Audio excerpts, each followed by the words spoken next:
Bien, merci Françoise et bonjour à tous. Donc, on va parler effectivement de régulation du cycle féminin par l'approche naturopathique. Ouais. Alors, les micros, si tu peux couper Je suis Françoise, en merci. train de les désactiver. Alors, vous allez voir, en fait, cette présentation, elle est assez dense. J'espère que vous n'êtes pas en hypoglycémie. Sinon, vous allez en ressortir assez fatigué. Alors, vous inquiétez pas, en fait. Il y a effectivement énormément de choses à dire sur le cycle féminin, sur les troubles du cycle féminin. Donc vous allez voir, j'ai fait des choix. On ne pouvait pas parler de tout. Là, en 45 minutes, 1 heure, c'est quand même très, très dense. Mais je vous invite vraiment, vous verrez, les slides sont assez denses. Donc, je vous invite à revisualiser ce webinaire calmement plus tard, de manière aussi à prendre connaissance vraiment du contenu. J'ai essayé de mettre un maximum de contenu. J'ai essayé de mettre un maximum de contenu sur les planches, mais du coup, voilà, je ne pourrais pas rentrer dans le détail, ce ne sera pas possible, sinon on pourrait en parler pendant des heures et des heures.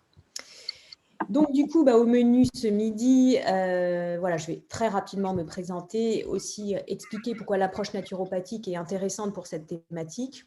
Après, on fera un petit rappel anatomique quand même, pour qu'on se remette tous bien en tête comment fonctionne le système reproducteur féminin. Et puis, donc, comme je vous disais, j'ai dû faire des choix et j'ai choisi de traiter en premier lieu le syndrome prémenstruel avec toutes ses réjouissances, ainsi que la périménopause et la ménopause, pareil, avec toutes ces réjouissances, donc en expliquant ce qui se passe dans le corps, en donnant des conseils alimentaires et d'hygiène de vie adaptés, et puis en vous expliquant comment les plantes peuvent aussi nous aider pour ces deux problématiques.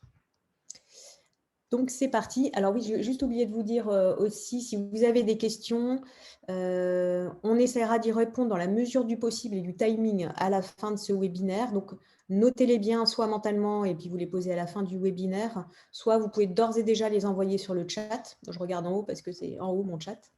Donc, n'hésitez pas, mais par contre, essayez de ne pas les poser vos questions pendant la présentation, puisque souvent, je me suis déjà rendu compte qu'en fait, les questions qui sont posées, j'y réponds quelques slides plus loin. Voilà. Mais, par contre, bien entendu, Françoise et moi serons à votre disposition à l'issue de ce webinaire. Voilà, donc très rapidement, je m'appelle Anne-Lise Collet, donc j'ai 46 ans, je suis de formation de base ingénieur et j'ai travaillé en fait dans le milieu, dans l'industrie, puis dans le milieu de l'environnement.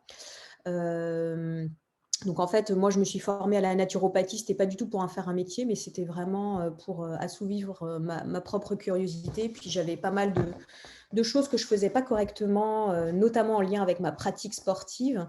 Et du coup, j'avais vraiment envie de me former pour comprendre et mettre en œuvre des changements à la fois dans mon alimentation et mon hygiène de vie. Et pendant cette formation, en fait, ça a été une révélation pour moi. Je me suis dit, mais voilà, c'est exactement ça que je veux faire. Et du coup, c'est comme ça que je me suis installée en tant que naturopathe. Donc, ça fait 4 ans pratiquement que je pratique le conseil en naturopathie. Donc, moi, je fais beaucoup de conseils en nutrition, micronutrition et hygiène de vie. J'aime beaucoup travailler avec les plantes et les huiles essentielles. Et puis, donc, vous voyez, mes spécialités, en fait, elles sont assez vastes, mais c'est vrai que je travaille beaucoup avec tout ce qui est perte de poids, activité physique, stress, sommeil, problèmes de digestion, toutes ces choses-là. Et bien entendu, aussi tout ce qui est troubles hormonaux. Donc, vous voyez mes différentes activités. Donc, je fais de la consultation, mais pas que. J'organise aussi des séjours avec mon mari qui est accompagnateur en montagne. On fait des séjours qui mêlent à la fois la randonnée ou le trail et la naturopathie. Voilà, alors je ne vais pas m'étendre parce que vous allez voir que le programme est chargé par la suite. De toute façon, là aussi, je serai disponible pour vos questions à l'issue de la présentation si vous avez des questions sur mon activité. Alors, pourquoi l'approche naturopathique pour la gestion des troubles hormonaux? Alors, l'approche naturopathique, en fait, elle se base sur 3 piliers principaux. Donc, d'abord, on prend en compte l'individu dans sa globalité, c'est-à-dire qu'on ne prend pas en compte uniquement le symptôme. C'est déjà ça qui est très intéressant. Vous allez voir que l'hygiène de vie est hyper importante dans la gestion de ces troubles hormonaux. Deuxièmement, on travaille avec une notion de terrain. C'est un petit peu pour ceux qui connaissent comme l'homéopathie. qui est une branche de phytothérapie, on a un terrain, c'est-à-dire des prédispositions à développer certains types de troubles. Et là, en fait, c'est vraiment très important de connaître son terrain pour pouvoir aiguiller vers les plantes et la micronutrition qui seront les plus adaptées pour traiter les préoccupations du moment. Le troisième volet, c'est une visée préventive. Vous allez voir, je vais en parler pour chacun de ces troubles. Là, il est vraiment important d'adopter une hygiène de vie dans la mesure du possible et une alimentation les plus préventives possibles pour éviter que ces troubles ne surviennent. Donc ça, c'est vraiment le volet hyper intéressant de la naturopathie, on va dire dans tout ce qui est médecine complémentaire, que ce soit l'Ayurveda, la médecine traditionnelle chinoise, on est vraiment sur ce côté éducateur de santé pour prévenir. Alors, pour ça, on dispose de plusieurs leviers. Le premier, c'est l'alimentation. Donc, on va aller vers une alimentation saine et vivante. Alors, pourquoi? Parce que votre alimentation, si elle n'est pas, on va dire, préventive, elle va avoir un impact assez important sur votre foie. Et vous allez voir, vous allez comprendre après que le foie, il a un rôle vraiment primordial dans notre système hormonal d'une manière générale et donc plus particulièrement sur la génération des hormones sexuelles. Le deuxième pilier de la naturopathie, c'est la gestion du stress et des émotions. Donc là, c'est pareil, la gestion du stress est vraiment primordiale pour une bonne sécrétion hormonale. Là, c'est pareil, je vais rentrer dans le détail par la suite. Et le troisième volet, c'est l'activité physique et la respiration. Alors, c'est sûr que si on est au top sur l'alimentation et la gestion du stress, si on ne fait pas d'activité physique, forcément, ça va moins bien fonctionner. Donc, il est important d'avoir vraiment ces trois piliers pour pouvoir avoir une bonne gestion du système hormonal. Un petit mot rapide sur ce que n'est pas la naturopathie. Là, on peut aborder, quand on parle de troubles hormonaux, de troubles particulièrement graves. Donc, ce qu'il faut simplement garder à l'esprit, c'est qu'on n'est pas sur une pratique de médecine, on ne prescrit pas de médicaments. Moi, c'est vrai que j'aime bien parler de clients, ça fait un peu commercial, mais au moins, il n'y a pas de doute possible. Et donc, on ne parle pas de patients. Et puis, donc, on ne va pas du tout remplacer les traitements allopathiques qui sont en place, mais on va plutôt les compléter. Et donc, il ne s'agit pas de mettre de côté tous les traitements allopathiques qu'on peut avoir, surtout quand on est sur des pathologies lourdes. Et puis, donc, le naturopathe n'est pas là pour dresser un diagnostic, c'est bien le rôle du médecin. Voilà, une mise en garde très importante quand on parle notamment de pathologies plutôt lourdes. Voilà, alors là, donc on va rentrer vraiment dans le vif du sujet avec la présentation du système reproducteur féminin, quelques petits rappels anatomiques qui, je pense, ne feront de mal à personne. C'est des choses qui, en tout cas pour ce qui me concerne, étaient particulièrement lointaines. Et donc, de me replonger là-dedans, ça ne m'a pas fait de mal. Donc, tout en restant relativement simple, donc, ce qui est important de se rappeler, c'est que le système génital féminin est constitué d'ovaires. On va rentrer dans le détail de chacun de ces rôles, de trompes, de l'utérus, qui est un organe creux, mais qui contient une muqueuse, très important, un muscle. Et en fait, le fonctionnement de l'utérus est vraiment soumis à l'influence hormonale. Ça va là aussi avoir son importance. Et puis, donc, en fait, ensuite, entre le vagin et l'utérus, on a donc le col de l'utérus. Voilà. Donc, voilà, un message, un tableau très macro du système génital.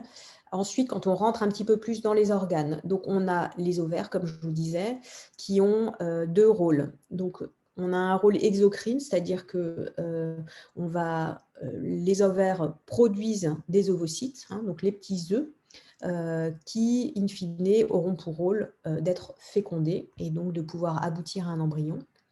Et puis, les ovaires ont aussi un rôle endocrine qui, là, est une sécrétion des hormones avec les œstrogènes, progestérone et androgènes. Et là aussi, c'est pour simplifier, il n'y a pas que ces trois-là, et puis il y a des sous-familles, mais voilà, on n'est pas dans un cours d'anatomie et de physiologie non plus, mais c'est pour simplement avoir un peu les grands ordres d'idées.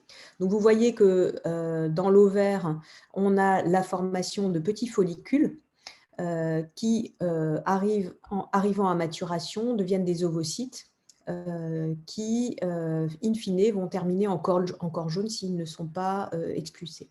Voilà. Donc, chaque ovaire produit quand même au cours de la vie entre 300 000 et 400 000 ovocytes. Donc, ces fameux ovocytes qui sont des cellules sexuelles. Donc, c'est quand même plutôt pas mal. Donc, vous voyez hein, l'évolution dont je vous ai parlé juste à l'instant. Donc, avec l'évolution follicule primordial, primaire, secondaire, mature, puis aboutit à l'ovulation et enfin la production du corps jaune. Alors, un petit mot sur les ovaires polykystiques. Simplement pour vous expliquer ce qui se passe dans un ovaire polykystique, c'est simplement qu'il n'y a pas ovulation. Et donc, on a des follicules qui restent immatures et donc avec une prolifération de follicules immatures. C'est ça un ovaire polykystique. Je ne traiterai pas le syndrome des ovaires polykystiques, hein, il fallait faire des choix, mais c'est évidemment quelque chose qu'on peut aussi traiter par la naturopathie. Donc, le follicule est constitué d'ovocytes et de cellules folliculeuses, donc qui ont des fonctions à la fois d'alimentation, mais aussi de sécrétion des œstrogènes. C'est par ici que les œstrogènes sont sécrétés. Et chaque mois, donc, on a des maturations plus ou moins complètes de ces follicules. Voilà. Et donc, dernier point par rapport à ces follicules, c'est que le stock, en fait, il est fini. Il commence à la vie sexuelle mature de la femme et il diminue petit à petit jusqu'à être complètement épuisé quand on arrive à la ménopause avérée. Alors, système hormonal, comment ça fonctionne? Donc là, je vous ai mis un schéma bien complexe avec donc finalement les phases du cycle. En premier lieu, on va dire pour une personne qui a un cycle théorique de 28 jours, les 14 premiers jours qui sont la phase folliculaire, donc avec le développement et la maturation des follicules, le 14e jour qui déclenche l'ovulation, et donc du 14e au 28 jours, la phase lutéale, qui, elle, va être la phase finalement sécrétoire. Vous voyez tout en bas, au niveau de l'utérus, que c'est là que la muqueuse va se gonfler de manière à pouvoir accueillir une nidation s'il y a effectivement fécondation. Alors, on va rentrer un petit peu dans le détail, notamment du rôle des différentes hormones. Alors, rassurez-vous, je ne vais pas rentrer dans le détail de ce schéma. C'est simplement pour que vous compreniez que tout commence dans le cerveau au niveau de la sécrétion hormonale. Tout commence dans l'axe hypothalamus-hypophyse avec la sécrétion d'une hormone qui s'appelle la GnRH, donc en gros, qui permet de libérer, de donner un ordre à l'hypophyse de sécréter deux hormones qui sont LH et FSH, qui, elles, vont avoir une action sur les ovaires. Les ovaires, vous vous souvenez, c'est elles qui sécrètent les hormones sexuelles, œstrogènes, progestérone, androgène, qui vont avoir une action sur l'ovulation et la maturation de l'utérus. Là aussi, je vais rentrer dans le détail.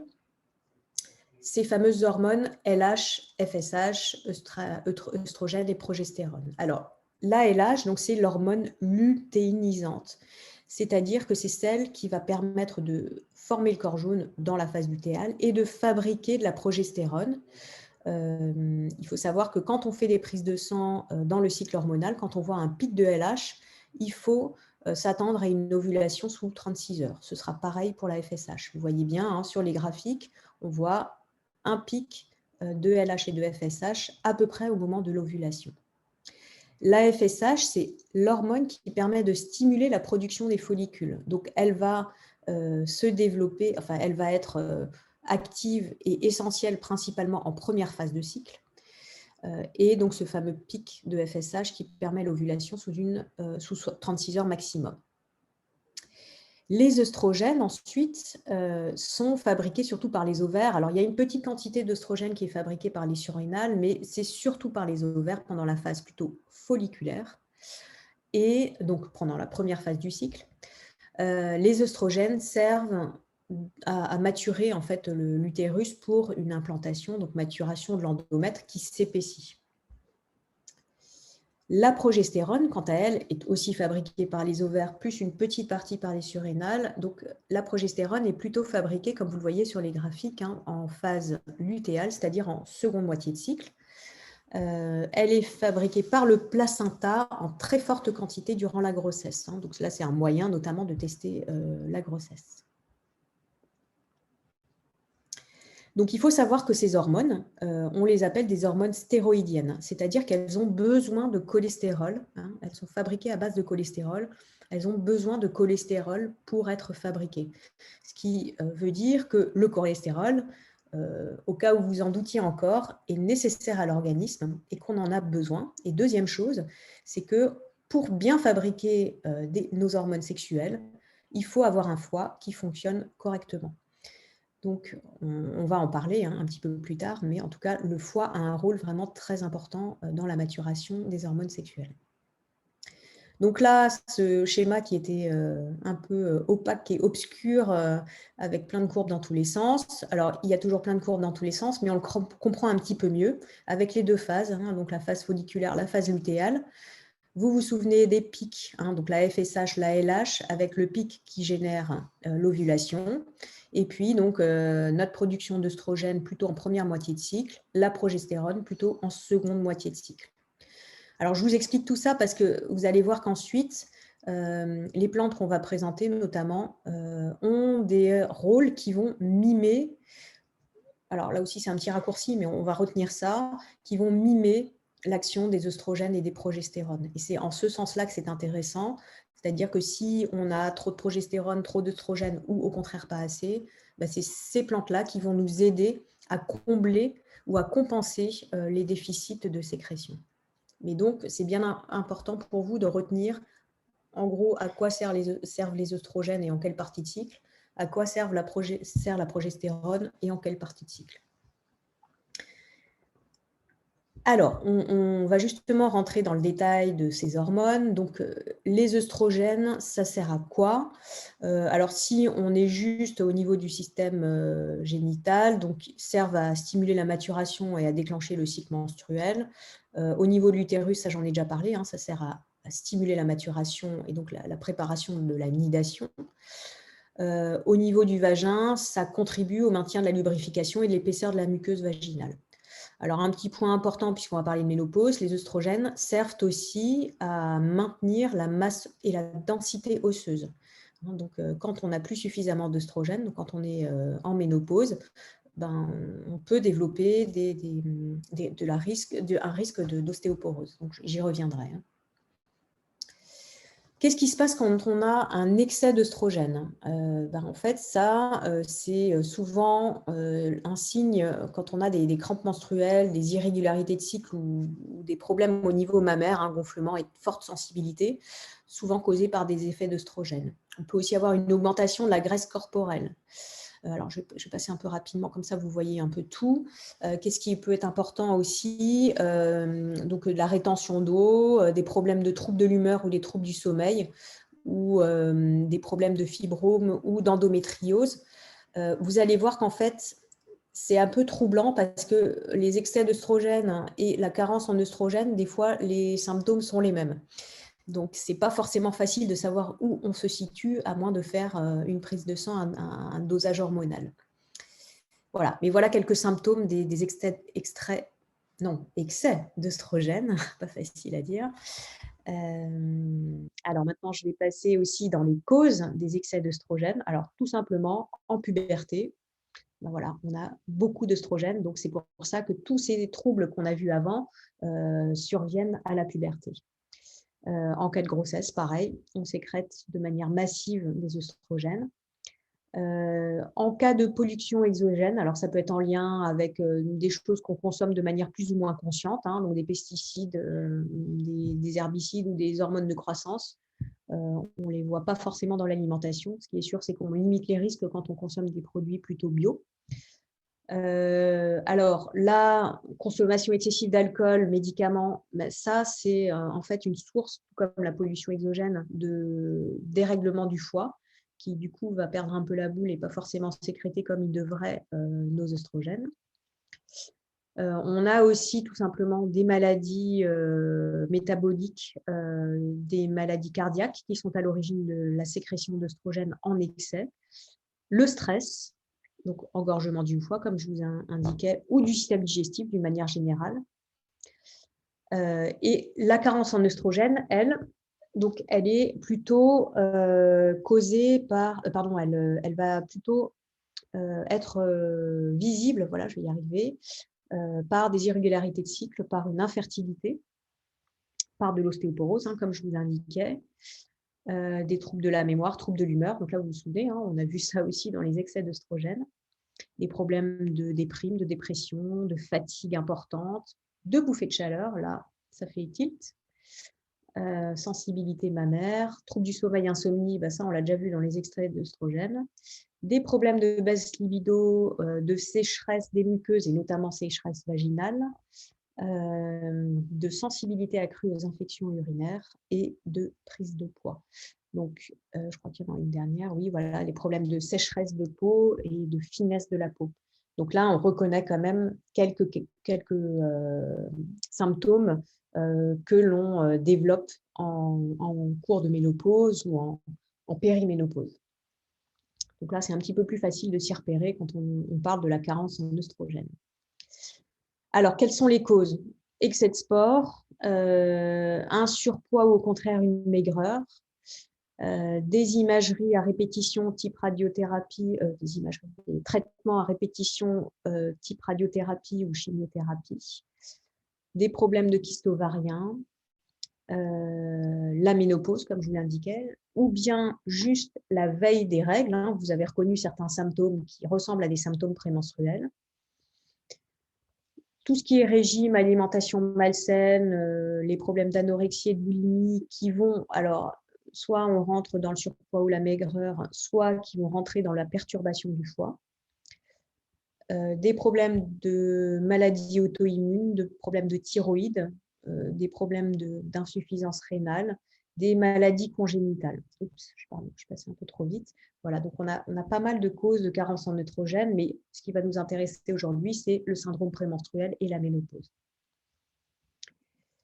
Donc la progestérone maintenant, à quoi elle sert? Donc elle sert, là on l'a vu, notamment à l'anidation, à la survie de l'embryon.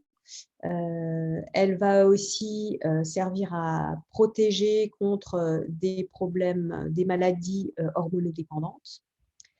Elle permet de régulariser notamment les hormones thyroïdiennes. Elle permet de travailler sur la libido. Elle stimule tout ce qui est construction osseuse. Et alors, un point très important à retenir, notamment dans la périménopause, c'est un antidépresseur naturel.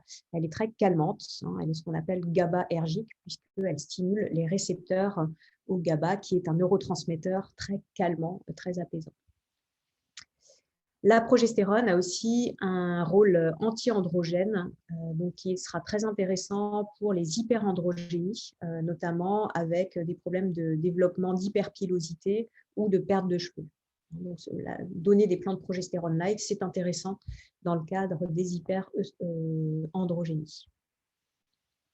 Alors, quand on a un excès de progestérone, qu'est-ce qui se passe? Des maux de tête, des migraines, des nausées, une irritabilité, une agressivité, de la somnolence, manque d'énergie, des problèmes de cycle court, notamment en périménopause, où vous allez voir que les hormones font un peu n'importe quoi.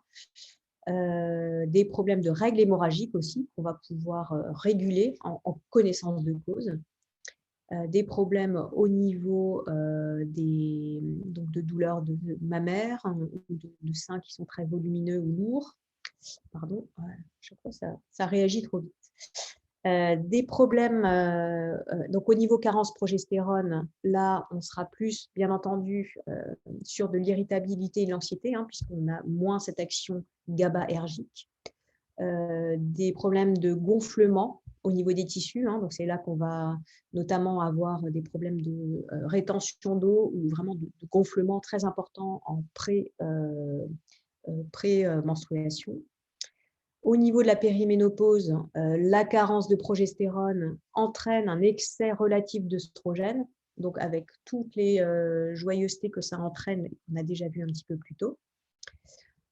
Dans le syndrome prémenstruel, la carence en progestérone peut entraîner, si elle est vraiment très importante, des caillots en tout début de cycle, des migraines, des problèmes de douleur au niveau lombo-abdominal, pas forcément très, très agréables. Donc voilà, œstrogène, progestérone. On va dire un petit mot très rapide sur les androgènes. Les androgènes, ça sert à quoi? Ce sont des stimulants du caractère mâle qui sont présents en très faible quantité. Alors, vous voyez que là, cette charmante personne, je pense, a un petit peu forcé sur les androgènes. Donc, ça stimule le système pileux, la libido, le désir, tout ce qui est musculature et ossature. Donc, à petite quantité, c'est très intéressant pour la femme, mais évidemment, il ne faut pas que ça prenne trop d'ampleur. Les androgènes, très important à retenir là aussi, ce sont des précurseurs des œstrogènes. Elles sont peu modifiées à la ménopause et elles décroissent à partir de 30 ans. Alors, quand on a des excès d'androgènes, si je vous parlais d'hyperandrogénie tout à l'heure, vous voyez l'hirsutisme, c'est-à-dire la pilosité excessive, une acné persistante chez la femme adulte, des problèmes d'aménorrhée, donc d'absence de règles. Les causes, alors on soupçonne le syndrome des ovaires polykystiques, mais rien n'est vraiment avéré par les études scientifiques ne sont pas toutes dans le même sens. Des problèmes de maladies congénitales, des problèmes de tumeurs. Voilà, donc il y a plusieurs causes d'excès d'androgènes chez la femme. Voilà. Donc désolée, je passe très vite, mais je vois qu'il est déjà 13 heures et puis je voudrais vraiment rentrer maintenant dans le vif du sujet. Je pense que c'est ça qui vous intéresse particulièrement. Puisqu'on va rentrer maintenant donc, dans le syndrome prémenstruel et la péri et la ménopause avérée. Alors, le syndrome prémenstruel, dans un premier temps, donc qu'est-ce que c'est? Donc, c'est un ensemble de symptômes physiques, émotionnels et comportementaux qui vont accompagner la fluctuation hormonale. Donc, le syndrome prémenstruel, comme son nom l'indique, tous ces symptômes surviennent avant les règles, puis disparaissent ensuite pour le reste du cycle. Il faut savoir que 75% des femmes en souffrent et que c'est carrément invalidant pour 25% d'entre elles. Donc, c'est quand même énorme. Il y a des femmes qui, tous les mois, souffrent vraiment de manière très importante de symptômes divers et variés prémenstruels. Quelle est l'origine de ces symptômes?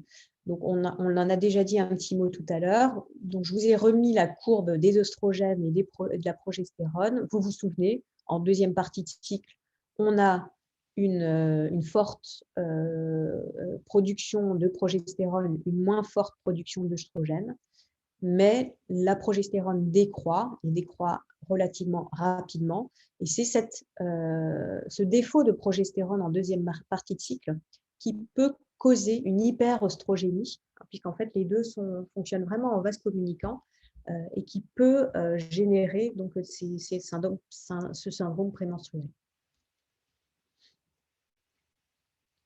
Alors, au niveau des symptômes, donc, il est acquis qu'une personne va souffrir de symptômes prémenstruels si elle présente de manière régulière 3 symptômes parmi les suivants.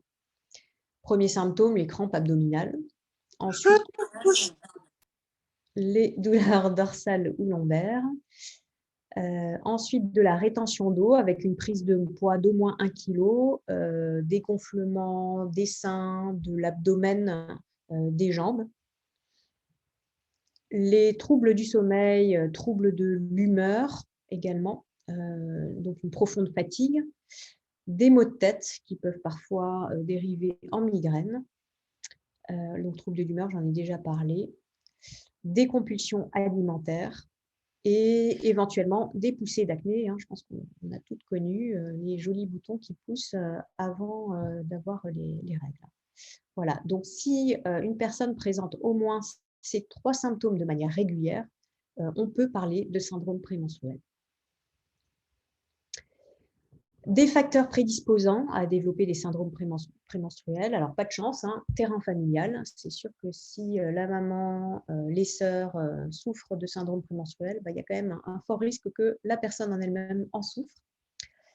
Alors là, c'est des choses sur lesquelles on peut agir. Par contre, excès de viande rouge et sucre rapide. Pourquoi? Parce que ce sont des produits qui sont plutôt pro-inflammatoires et là, vous allez voir que l'un des moyens de prévenir le syndrome prémenstruel, c'est d'opter pour une alimentation plutôt anti-inflammatoire.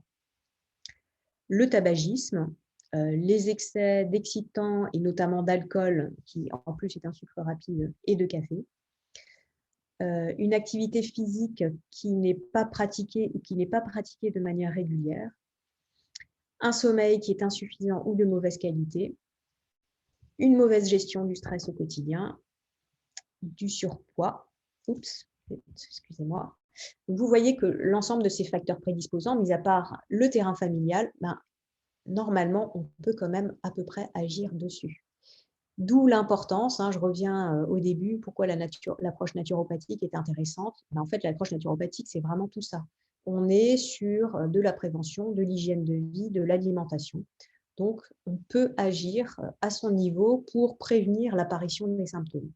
Alors évidemment, quand on est sur des SPM vraiment poussés, il faudra un petit coup de pouce des plantes, notamment, mais on peut vraiment essayer de diminuer au maximum l'apparition de ces troubles par la diminution de ces facteurs prédisposants.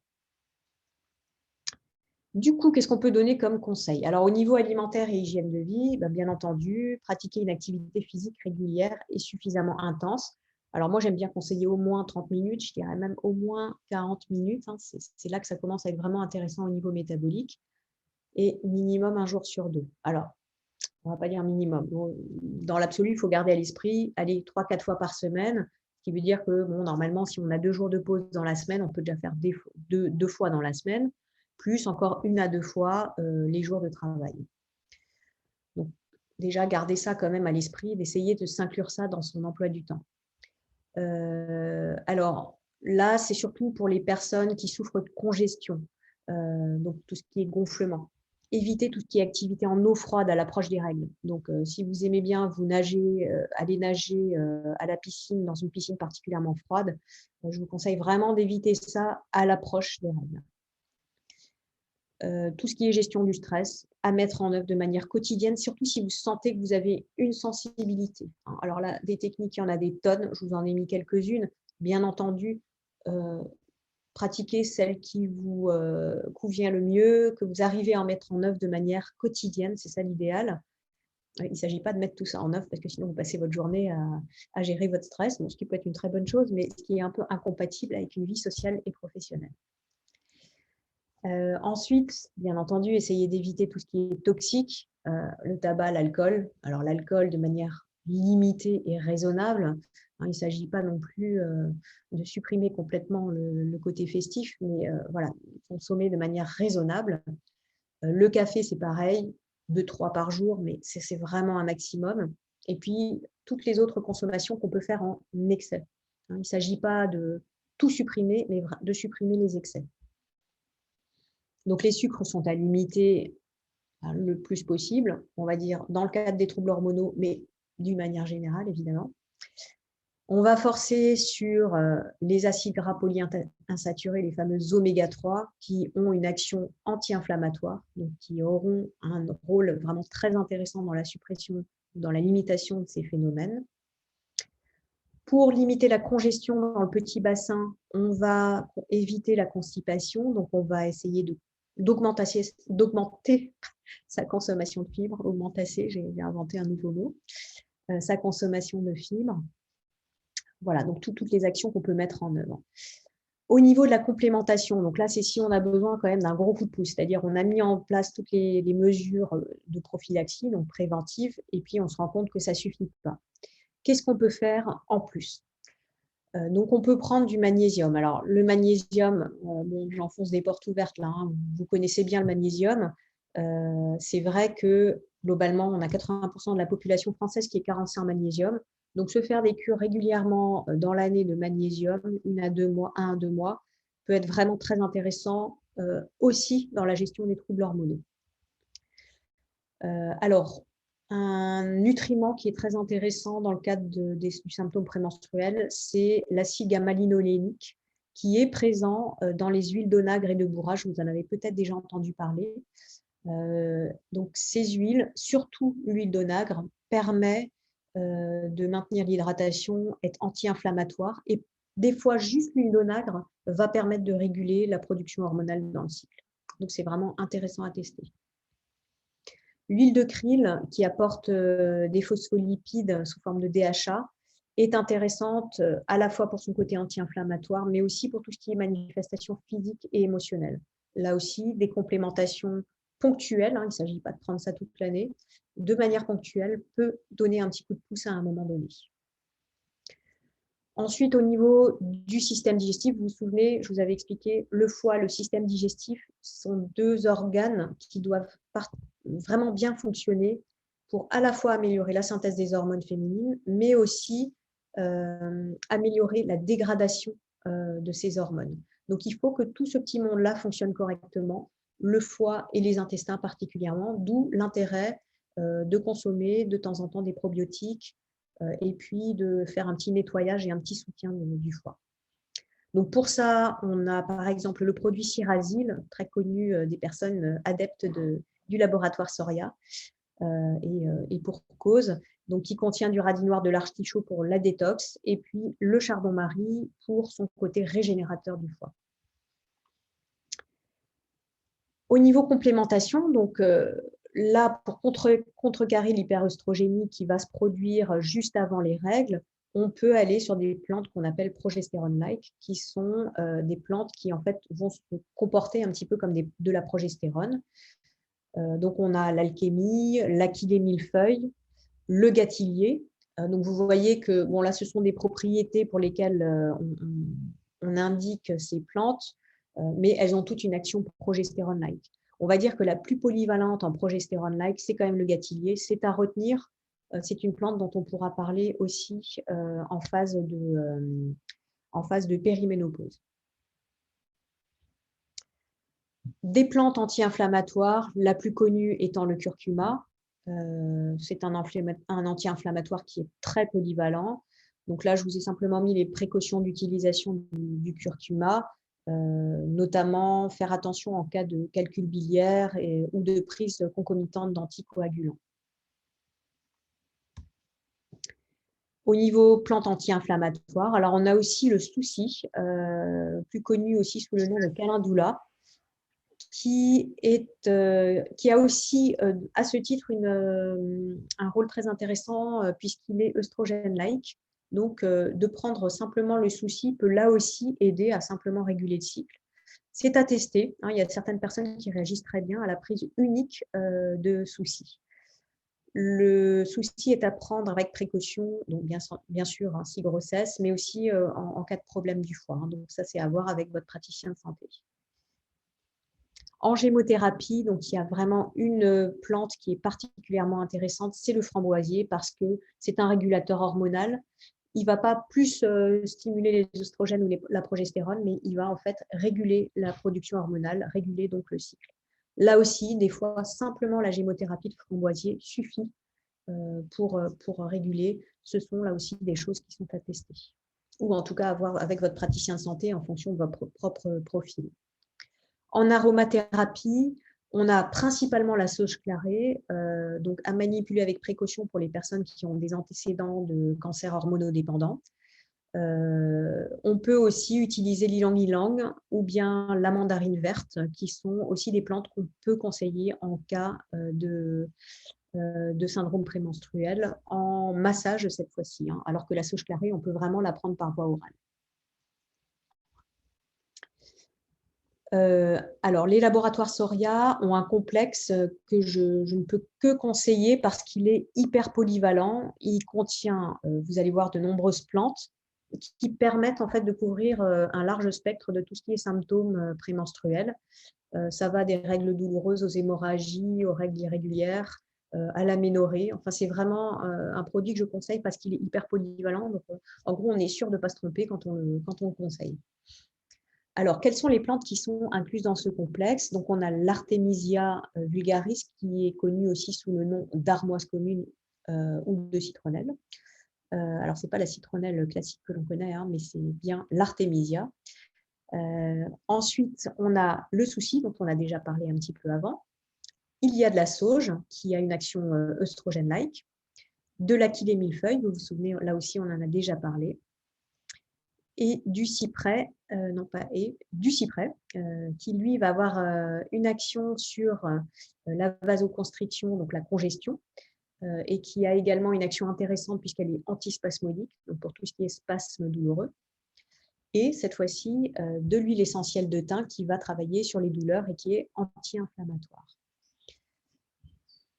Ah oui, et puis j'ai oublié, à chaque fois j'oublie les cofacteurs, hein. C'est vrai que le zinc, le cuivre sont 2 micronutriments qui sont primordiaux, dans le fonctionnement hormonal.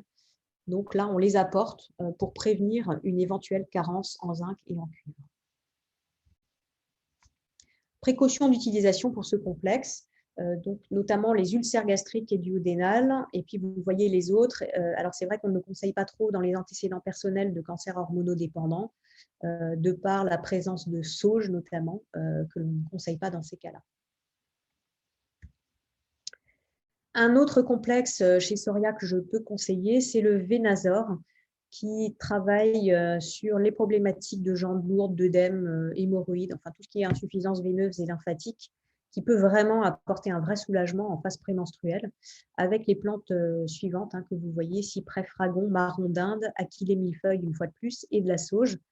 Là aussi, ce sont des choses qui ne sont pas forcément à prendre tout du long du cycle, sauf en été, alors enfin en vraiment été, pas en été comme actuellement, mais quand il fait très chaud, c'est quelque chose qu'on peut prendre pour se soulager durant l'été.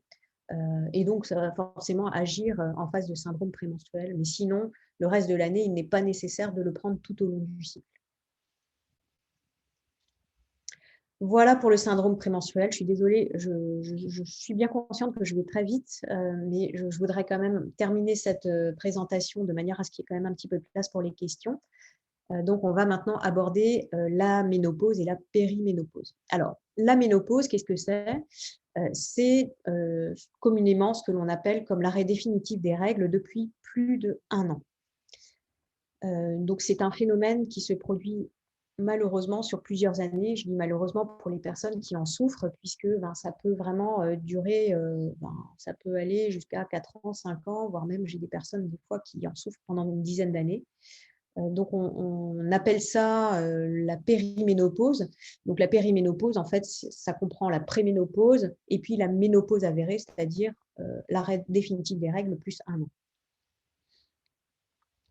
Donc, avant 45 ans, on dit que la ménopause est plutôt précoce. Après 52 ans, qu'elle est plutôt tardive. Là, c'est vraiment des moyennes. Donc, vous avez bien compris que la moyenne, c'est entre 48 et 52 ans. Après, les moyennes restent des moyennes. Ce n'est pas très important pour le sujet qui nous intéresse aujourd'hui. Alors, en ménopause, là, par contre, c'est beaucoup plus intéressant. Qu'est-ce qui se passe? Donc, en préménopause, ce qui se passe, c'est que les ovaires répondent moins bien aux stimulations hypophysaires. Vous vous souvenez, la LH, la FSH. Et donc, du coup, en fait, les œstrogènes et la progestérone vont plus du tout être sécrétés de manière très harmonieuse comme ça pouvait être le cas avant. Alors, c'est vrai que là, en terminologie, sur le schéma, moi, je ne suis pas tout à fait d'accord. Préménopause, périménopause, postménopause. En tout cas, ce qu'il faut comprendre, c'est que quand le cycle fonctionne bien, c'est plutôt le graphique à gauche. Et puis, quand ça commence à partir un petit peu en vrille, c'est plutôt celui du milieu. Et donc, vous voyez qu'il y a un fonctionnement très anarchique des hormones qui peut complètement perturber la femme qui les subit. Donc, en gros, ce qui se passe, c'est qu'on a une chute progressive de la progestérone avec une persistance de la sécrétion des œstrogènes. Globalement, ça se traduit le plus communément comment? C'est un espacement des règles avec éventuellement des règles très abondantes, même en dehors du cycle supposé, avec un ventre gonflé, ballonné, avec des phénomènes de constipation de manière tout à fait anarchique. On peut aussi souffrir d'instabilité d'humeur, de maux de tête, de tension mammaire, des choses qu'on a déjà vues précédemment, chute de la libido et des bouffées de chaleur, principalement la nuit. Voilà, donc pour toutes les joyeusetés connues et les plus courantes, puisqu'il y en a d'autres, de la périménopause. Donc, la ménopause avérée, en fait, c'est en gros le fonctionnement des ovaires qui s'arrête complètement, les hormones qui s'effondrent. Donc, comme je vous disais, l'âge moyen en France est à peu près de 51 ans. Donc, les symptômes, on en a déjà parlé, vous les voyez, ils sont repris par ce schéma. Donc, les règles qui s'arrêtent pendant 1 an et plus, des bouffées de chaleur, la sécheresse vaginale et cutanée, un état dépressif, une baisse de la libido, de la fatigue, des problèmes de sommeil, des problèmes de poids, un risque accru d'ostéoporose, puisqu'il n'y a plus d'œstrogène, et un risque cardiovasculaire accru. Alors, Maintenant, qu'est-ce qu'on peut faire? Car heureusement, on peut faire quelque chose.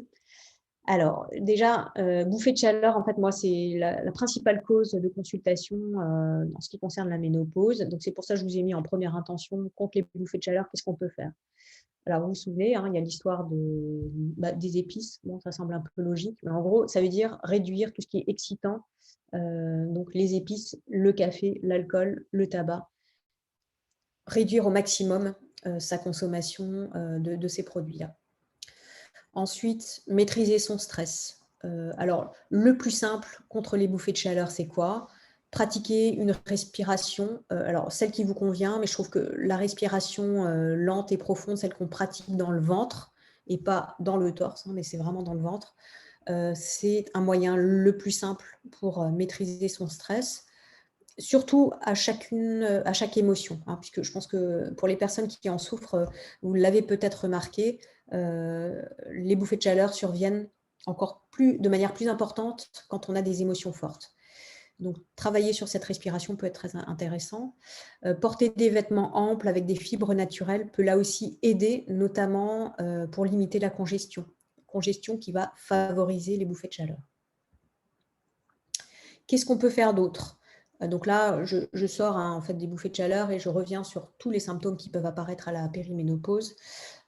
Pratiquer un exercice physique régulier, je suis désolée, je reviens tout le temps avec ça, mais malheureusement, c'est quand même, un bon moyen d'évacuer le stress et d'évacuer ces toxines. Donc c'est vraiment recommandé. Le régime méditerranéen, je ne peux que le recommander là aussi pour ses vertus anti-inflammatoires.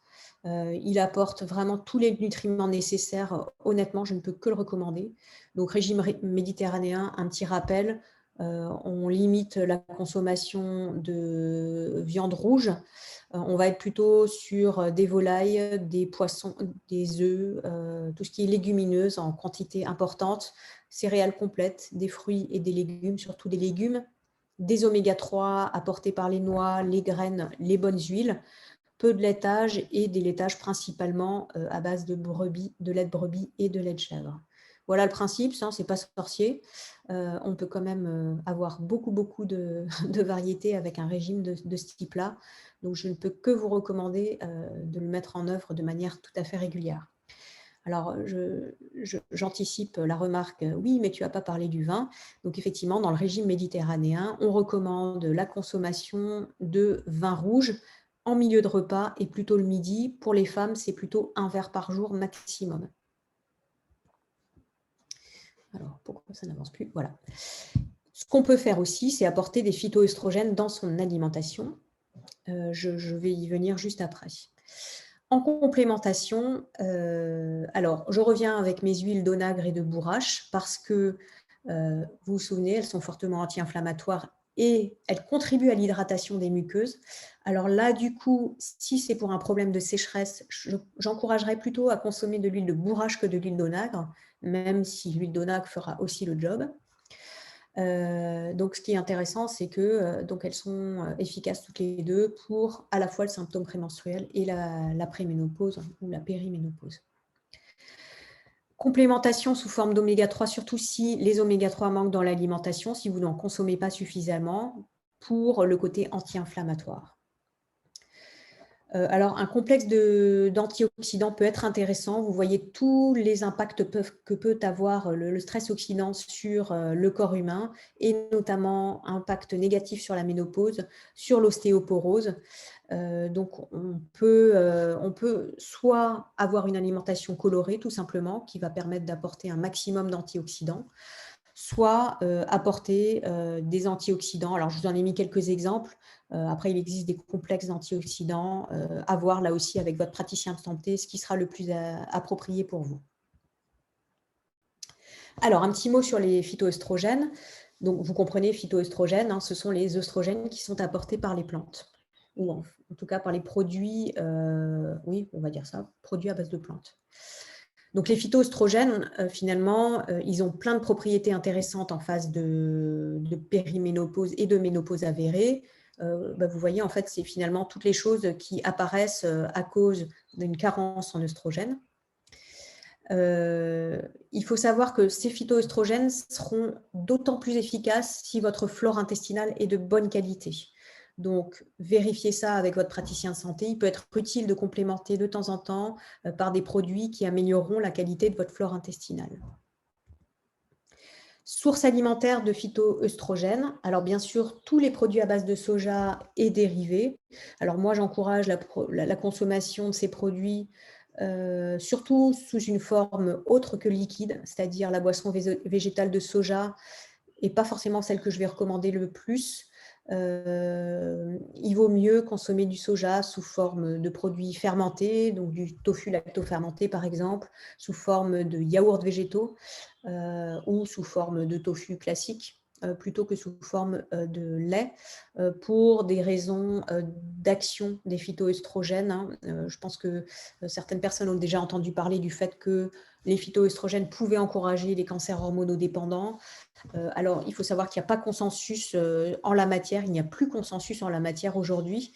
Il y a des études qui montrent le contraire. Donc, en l'absence on va dire de consensus, je conseille vraiment de consommer des produits qui ne sont pas liquides à base de fèves de soja et de consommer plutôt tous les autres, et notamment le tofu lacto-fermenté qui est un excellent produit. Donc, vous voyez qu'on trouve ça également, par exemple, dans les lentilles, les phytoestrogènes, dans l'avoine, dans les pousses d'alfalfa, ce qui sont quelques exemples. Hein. Donc là, je viens d'en parler. Donc la sauge, on en a déjà parlé aussi, hein, les phytoestrogènes présents dans la sauge. Alors la sauge, elle va être particulièrement indiquée quand on souffre de sueur nocturne. Ça peut être vraiment intéressant. Autre plante qui contient des phytoestrogènes, le trèfle rouge, qui va être assez polyvalent dans le traitement des symptômes de la ménopause. Et également lacté à grappe noire qui contient aussi des phytoœstrogènes. Donc, j'en parle en page suivante. Voilà, quelques autres petites plantes intéressantes. Hein. Le lin, c'est vrai que sur la page précédente, on peut aussi amener par l'intermédiaire de l'huile de lin ou des graines de lin des phytoœstrogènes de manière très très simple. Le houblon, donc le houblon pas présent suffisamment dans la bière, désolée, mais j'ai mis quand même une petite illustration. Il faudrait consommer beaucoup de bière déjà pour bénéficier de ses propriétés. Alors, les laboratoires Soria proposent un produit qui s'appelle Ménorégular, qui contient cette fameuse actée à grappe noire, donc Simitifuge racemosa, qui va être très polyvalente sur les symptômes de la ménopause, et notamment, hein, donc vous voyez, ces bouffées de chaleur, les problèmes d'irritabilité, les problèmes de migraine ou d'insomnie. Alors, il faut savoir que cette plante, en plus, elle a plein d'autres propriétés qui peuvent nous intéresser. Elle est anti-inflammatoire, elle va être diurétique, antispasmodique, sédative.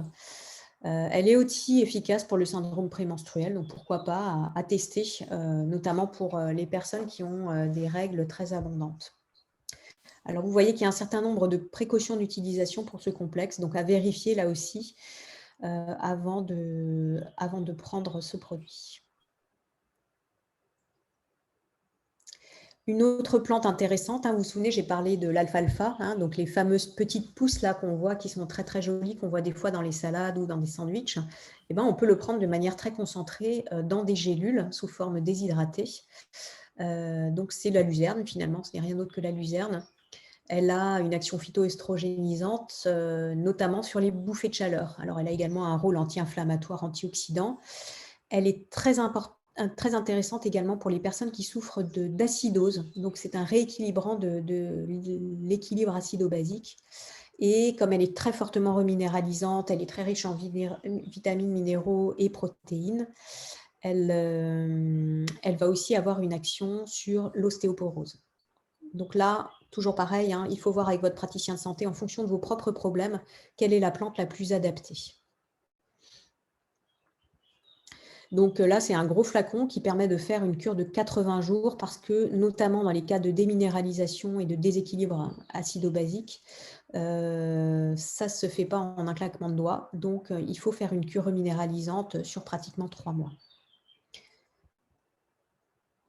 Au niveau complémentation, donc en cas de problème de foie ou de problème digestif d'une manière générale, du système digestif, on peut recommander donc le Cirasil ou le Drénazor, qui sont deux complexes qui vont bien travailler à la fois sur la détox, mais aussi sur le drainage, afin que le système digestif fonctionne le mieux possible. En cas de palpitations nocturnes en lien avec des bouffées de chaleur, hein, alors là, on a une plante qui est vraiment très intéressante dans ce cas-là, c'est l'aubépine. Et puis, vous vous souvenez, j'avais parlé du Vénazor dans le cas de la circulation. Donc là, c'est pareil. En cas de problème problème de rétention d'eau ou de jambes lourdes, on va pouvoir utiliser ce complexe. En gémothérapie, alors vous vous souvenez, j'avais parlé du framboisier dans le syndrome prémenstruel. On peut aussi tabler sur l'érel dans le cas de la périménopause, qui marchera peut-être mieux que le framboisier. Là, c'est toujours à tester ou à voir avec votre praticien de santé. En aromathérapie, on reste aussi sur la sauge sclarée. Et si on veut un traitement sans phytoœstrogène, alors, on va pouvoir s'appuyer plutôt sur de l'hélicryse, du citron et du palmarosa, un petit mélange que vous pourrez faire en vous massant sur les surrénales 3 semaines et pas 3 selles sur 4. Les surrénales, hein, donc en fait, en gros, c'est au niveau des reins, c'est le plus simple. Quelques fleurs de bac qui pourraient être intéressants pour la gestion des émotions. Donc là, je vous ai mis quelques exemples et on va dire les émotions qu'elles vont transformer de manière positive. Je vous laisserai en reprendre connaissance si vous n'avez pas le temps de tout noter. Et j'en ai terminé, donc il est 13h32. Voilà, j'ai essayé de faire vraiment au plus vite. Je suis désolée pour le rythme marathonien de ce webinaire, on ne se refait pas. Mais je voulais aussi laisser quand même quelques minutes aux questions. Alors bien entendu, des questions pas trop compliquées et des questions pas trop personnelles, évidemment. Mais Françoise et moi sommes à votre disposition pour répondre à vos questions, s'il y a des choses qui n'étaient pas claires surtout et auxquelles je pourrais répondre en live. C'est quand même plus facile que de répondre ensuite par mail, même si bien entendu, vous pourrez toujours nous envoyer des mails par la suite. Alors, merci pour cette superbe explication. Même moi, ça m'a fait beaucoup de rappels. Ça fait des petits rappels. Ah ouais, on n'est pas du tout au quotidien sur ces sujets-là, donc c'est toujours important de revoir pourquoi ça fonctionne comme ça. Et après, c'est vrai que ça paraît évident de savoir comment on peut, pas traiter, mais complémenter. Alors, il y a une question qui est: quelles sont les conséquences pour la santé des jeunes femmes, trentenaires par exemple, de l'irrégularité des règles, voire de leur absence pendant plusieurs mois consécutifs? Alors, il n'y a pas de conséquences, on va dire, vitales de l'irrégularité, voire de l'absence des règles. Alors, déjà, vous avez conscience qu'il y a des pilules ou des stérilets qui suppriment complètement les règles. Donc, s'il y avait un problème vital, évidemment, ça se saurait. Moi, mon avis en tant que naturopathe, je vais vous donner cet avis-là, en tout cas pour l'absence des règles. C'est que le vagin ou l'utérus au choix en naturopathie est considéré comme le 6e organe d'élimination. Il est naturel d'avoir une élimination de l'endomètre tous les mois et donc de ne pas avoir cette élimination est quelque part contre nature. Voilà. Donc ça, c'est pour l'absence de règles. En ce qui concerne l'irrégularité des règles, je dirais à partir du moment où ce n'est pas gênant au quotidien, pas de problème. À partir du moment où on commence à avoir d'autres symptômes, évidemment, là, ça peut être un problème. C'est-à-dire que l'irrégularité des règles peut vraiment être causée par un dysfonctionnement hormonal, voire une pathologie. Et dans ce cas-là, il convient d'être quand même attentif et peut-être de faire une exploration pour vérifier qu'il n'y a rien d'autre. Voilà. Mais en soi, ce n'est pas un problème. Il y a une autre question, c'est comment savoir si on est en préménopause lorsqu'on est sous pilule? Alors, bonne question. Je ne suis pas gynéco, mais il me semble que on peut faire un dosage hormonal même en étant sous pilule et on a tout de suite la vision, est-ce qu'on est en ménopause ou pas. Oui, tout à fait. C'est ce que j'aurais répondu également. Ouh. Je n'ai pas d'autres questions pour… Ah si, la gémothérapie est-elle contre-indiquée en cas d'engorgement du foie du fait de la présence de l'alcool? Alors, c'est une très bonne question. Merci. Je Il faut dirais savoir que c'est très léger, hein. Non, non, alors c'est très léger en fait, hein. On peut même dans l'absolu en donner aux enfants. Alors on dit toujours c'est contre-indiqué, mais vous savez que les mentions qui sont apposées sur les produits sont toujours des mentions ceinture, bretelles, parachute, hein. C'est vraiment ça, et tu vas pas me contredire Françoise, hein, toutes les mentions qu'on est obligé de mettre sur les produits. Donc disons que rien n'empêche d'accompagner la gémothérapie avec un soutien au niveau du foie pour justement ne pas accentuer s'il y a une petite problématique hépatique.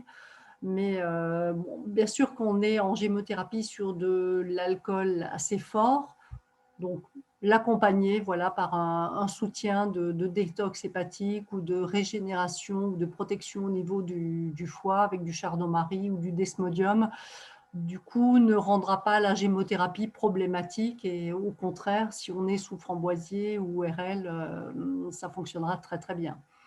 On est dans la gestion, comme on le dit actuellement, bénéfice-risque. Et donc, pas de souci, en tout cas, voilà, on accompagne avec d'autres choses. Je n'ai pas d'autres questions pour l'instant. Voilà, si vous avez tous posé vos questions, je vous propose qu'on en reste là.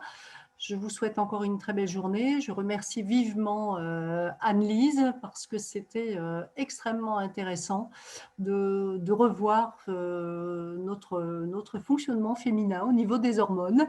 Et voilà, je vous propose à tous de le regarder en replay parce que c'est vrai qu'il y avait beaucoup d'informations. oui, Et le replay sera visible sur YouTube, sur la chaîne Soriavi, d'ici jeudi ou vendredi. Si vous allez sur la chaîne Soriavi, vous pourrez le découvrir. Enfin, ou plutôt le redécouvrir. Je vous souhaite à tous une excellente journée encore. Et très donc, bonne journée. petite pause pour Anne-Lise et Anne-Dominique qui sont assidus pour nous faire ces webinaires et nous recommencerons nos webinaires en septembre. Profitez de l'été pour regarder tous les webinaires que vous n'avez pas encore eu l'occasion de consulter. Voilà. Une Bonne interro journée à à la tous rentrée. et à la rentrée. Bel été à tous. Au Voilà, revoir. à la rentrée. Au revoir. Merci, au revoir.